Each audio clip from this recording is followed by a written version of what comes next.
everyone! So welcome to another episode of GTV. So today, ang ating special guest ay si Melissa Profeta. So Melissa is a good friend of mine. I've met her sa freelancing community, no? So doon, right? Doon kami nagkakilala. And then, for today, kasi ang gusto ko talagang i-discuss natin is social media. I've been hearing a lot of questions about social media. How can we use it at this time of like crisis? Is it still like feasible or even like effective to use social media at this time? So, but before that, Melissa, baka you wanna introduce yourself first? Yeah. Hello, everyone. So, as Ginger mentioned, my name is Melissa. You can call me Mel for short. I am the co-founder of Social Media Academy and been in the freelancing world for a couple of years already. So at this point, aside from Social Media Academy, I'm also an influential branding coach at Melpro Marketing, and I help people become a profitable personal brand, and also an active contributor in many blogs at the moment. So let's dive into this. Yes! To this thing now, social media. Let's go. Oo, nako Mel, kailangan ka namin. We need you. Because maraming professionals right now who are like conducting their businesses from their own homes, small businesses also, diba? So, okay. So, let's give them a brief overview. Ano ba itong social media? Like, when we say social media, Facebook ba to? Kasi, yun yung first thing that comes to your mind, diba? Diba social media, Facebook yun? Yes. Okay, go. Even in the Philippines, they think that Facebook is the only social media platform. But really, when it comes to social media, ang dami. Ang dami. So, aside from the platforms like Facebook, Instagram, TikTok, actually, your blog then is considered a social media platform pa din kasi meron dong way for people to connect. And even the other existing forums out there na baka hindi nyo pa nakikita, which is Quora, Reddit, yan, mga social media platforms din yan. So, ano yung tawag dito? So, I think when it comes to starting a marketing campaign for social media, kasi yung usual na sinasabi sa akin is, so okay na ba ito yung post ko, Mel? Oo. Okay na ba to? Kasi parang di ako nagkukuha ng likes. Okay. So, besides optimizing your existing social media profiles, I always say that the first thing that you have to do is set a goal. Una. Okay.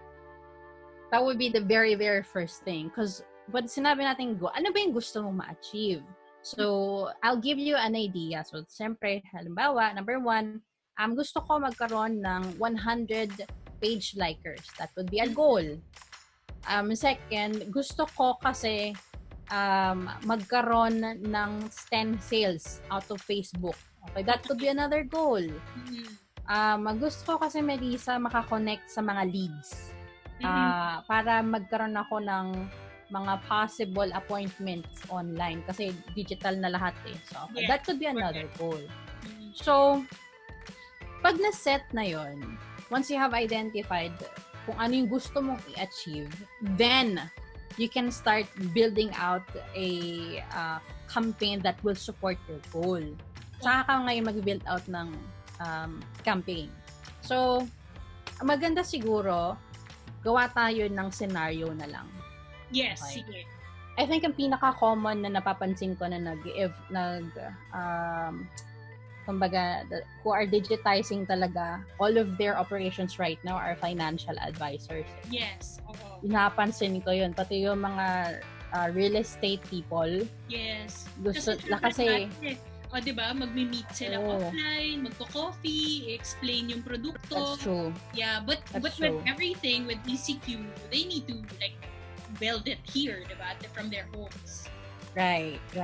So, sige, kunwari yun ang example natin. No? So, for example, a financial advisor, what would be the common goals siguro na iisip niya? Siyempre, yung sa leads yun. How can I get leads on social media? Okay, so, pag nanapin natin social media, pili na lang tayo kunwari ng isang platform. let's say the chosen platform is Facebook. Ito na yung pinaka-common. Facebook. Yun nga nang so, option natin ngayon. And ito rin kasi yung pinakasikat sa Philippines. Kasi nga, di ba may Facebook free. Kaya, yes, kaya ganon. Kaya maraming nandun. Kaya ganon. True. So, ito na. So in the financial advisor's mind, paano ko ngayon makakuha ng lead sa Facebook? Okay, so, ano yung pwedeng campaign na pwede mong i-build out now? So, bibigyan ko na kayo ng idea. Ito yung step by step. Gawin natin step by step. Yes. The first thing is, you have to ask yourself muna, who is the type of client that you want to attract?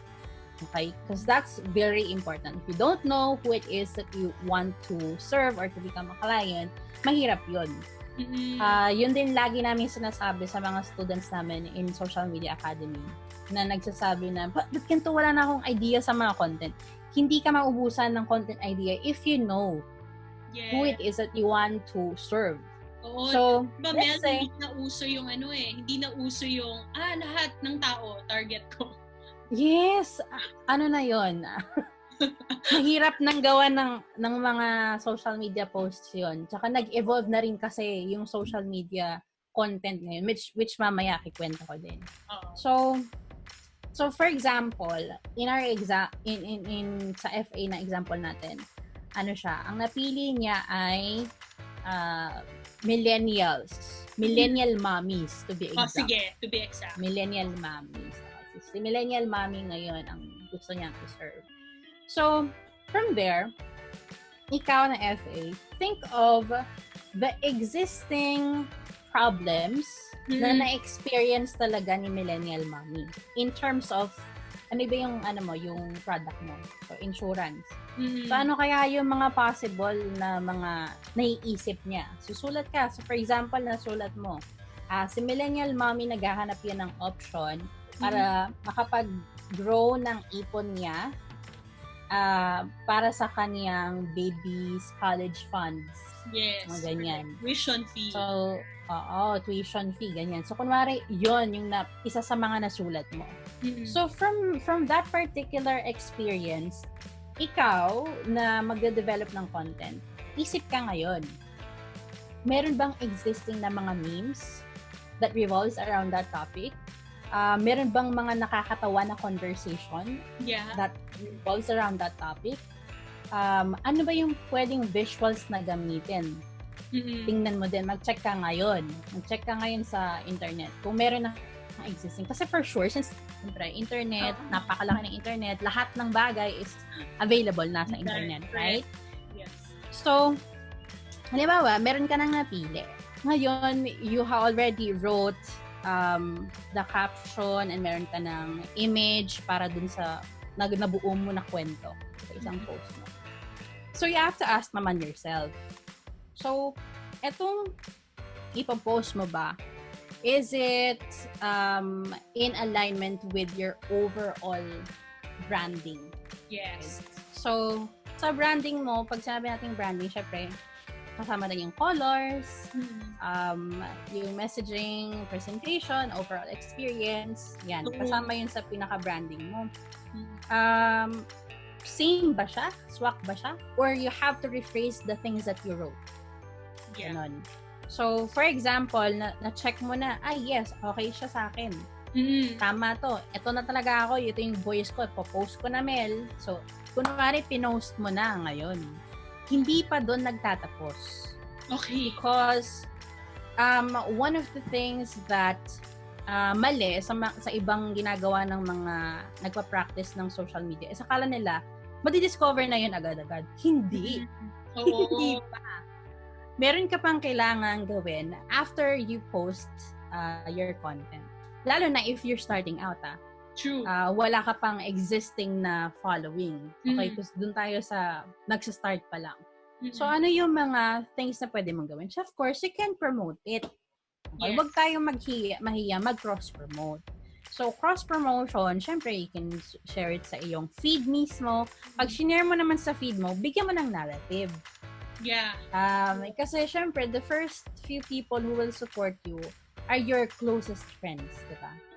So, yan. I-ano mo sila, encourage mo sila to read it. Ayan, and ask support, ganun.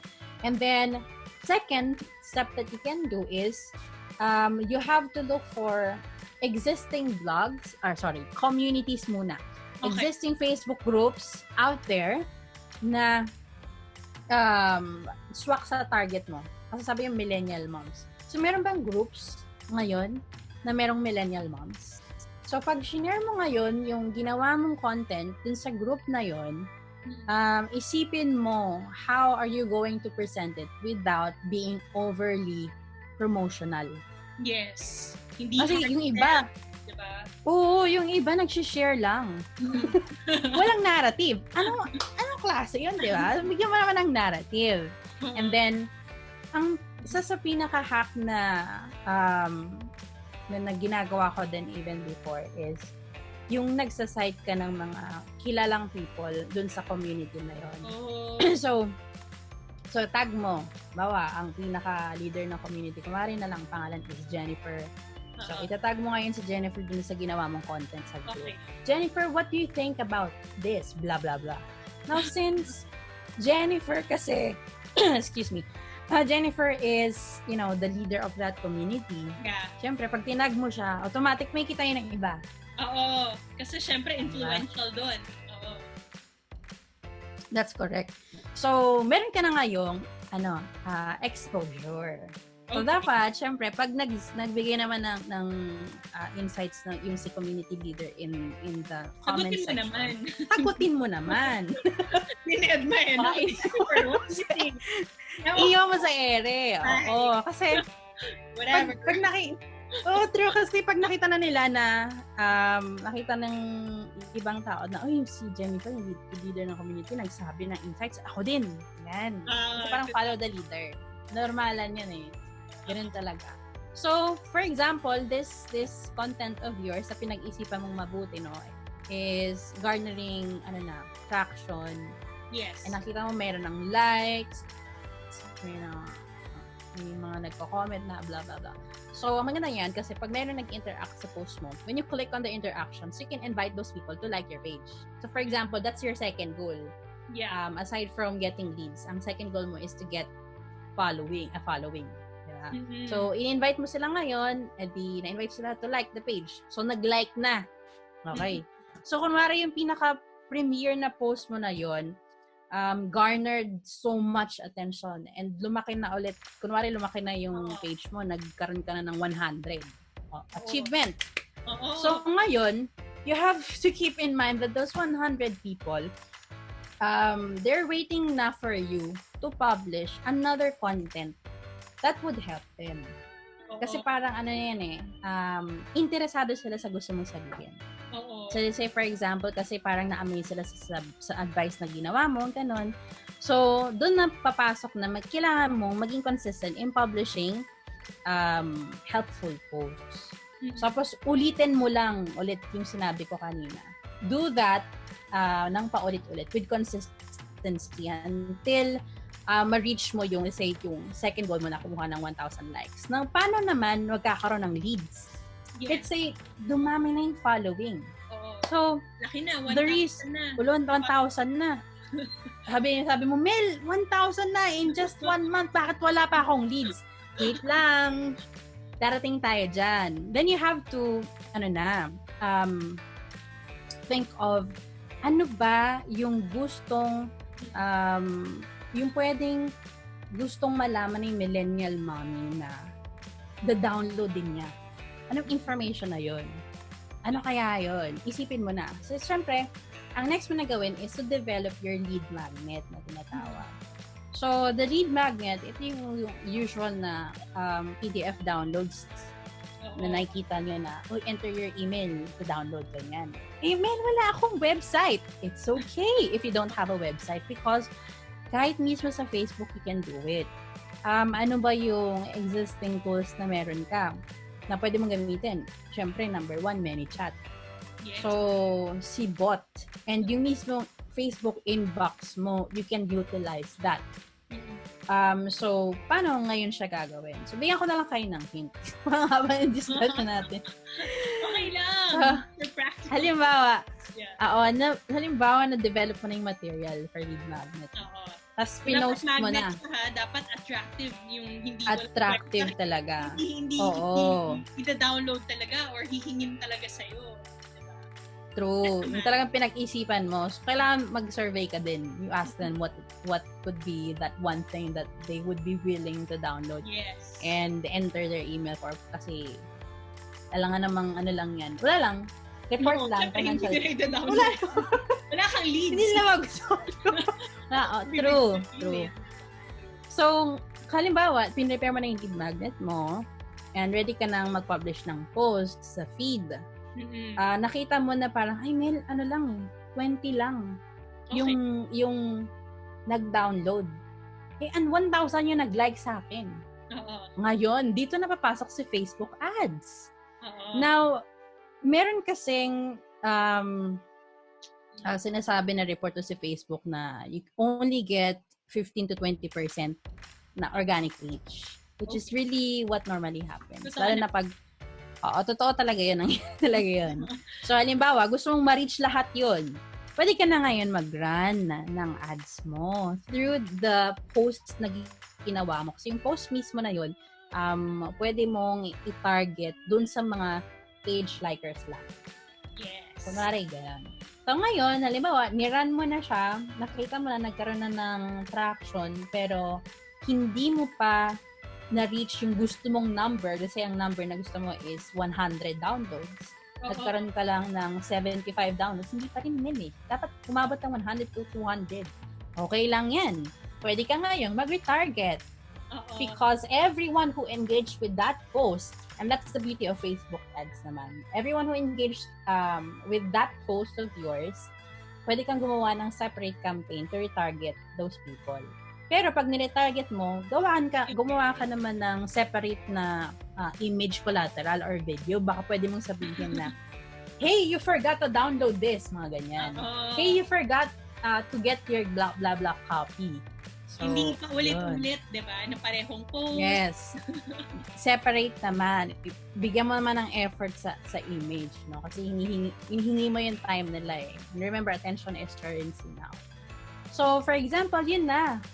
Mel, nakuha ko na yung 100. Umabot pa nga ng 150 yung leads ko. Well, that's great for you. Then ngayon, dun ka na ngayon sa next phase. The next phase na tinatawag natin is lead nurture naman.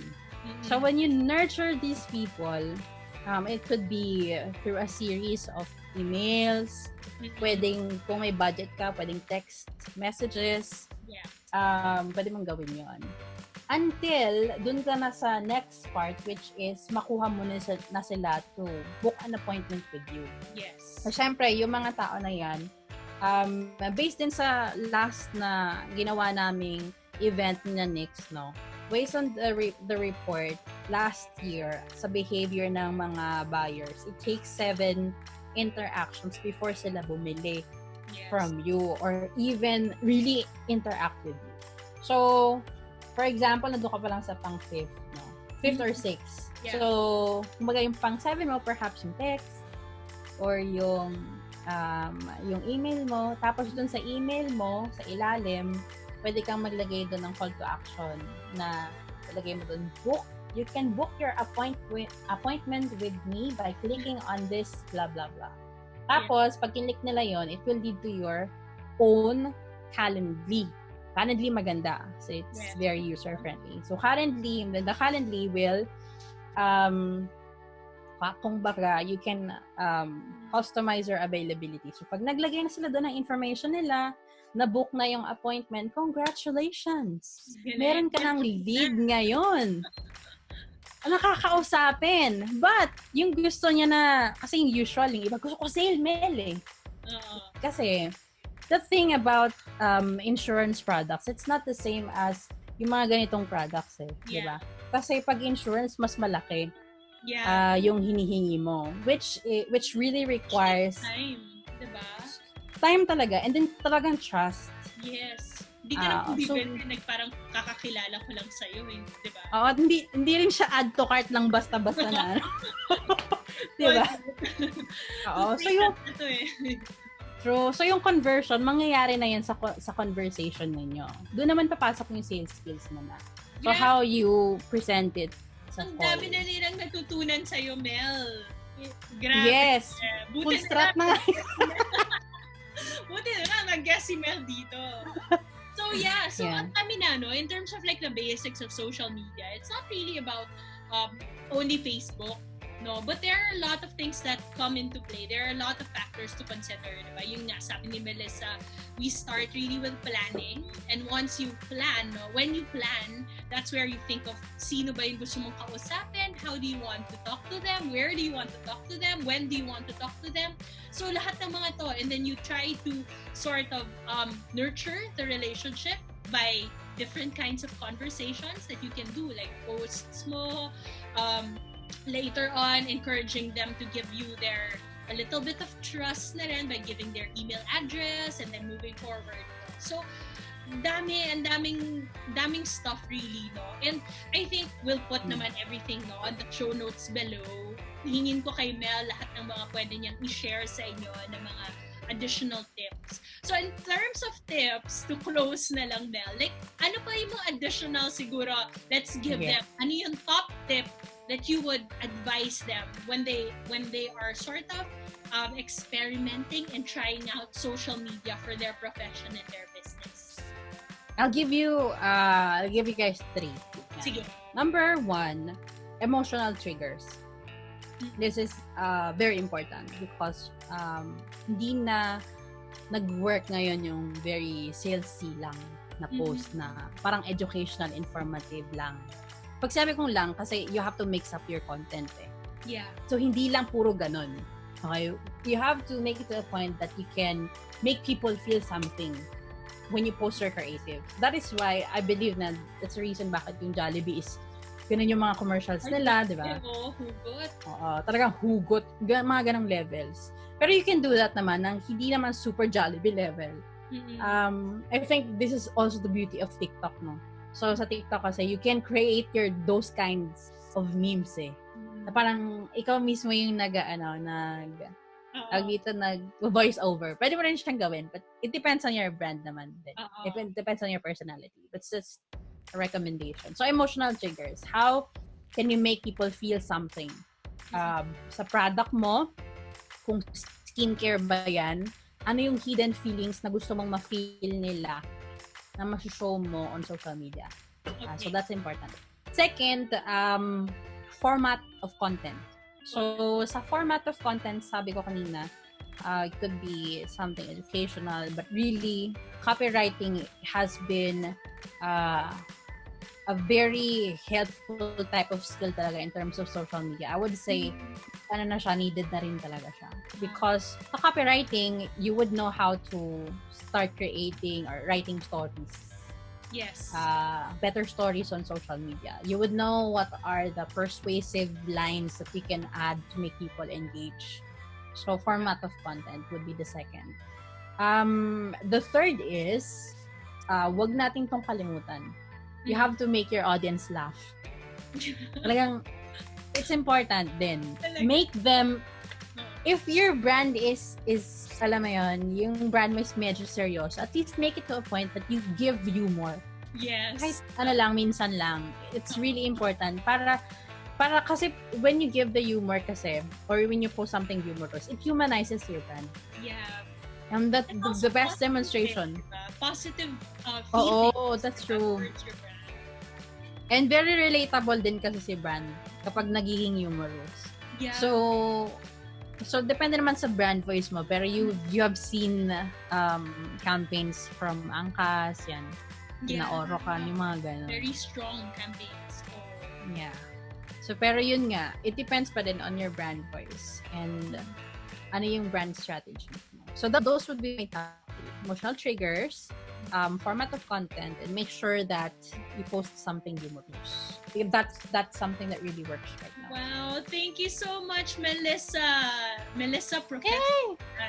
Okay, so that's it for today. I hope you enjoyed our episode on social media. Paano ba gamitin ang social media? Okay, so don't forget to like, subscribe, share, and hit the bell notification for more updates and more videos. Bye! Bye!